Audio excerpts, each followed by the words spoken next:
ब्रह्ममुरारिसुरार्चितलिङ्गं निर्मलभासितशोभितलिङ्गम्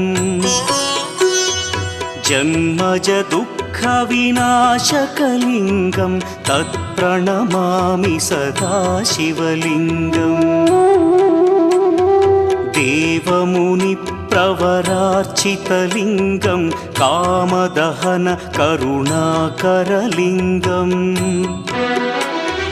रावणदर्पविनाशकलिङ्गं तत्प्रणमामि सदा शिवलिङ्गम्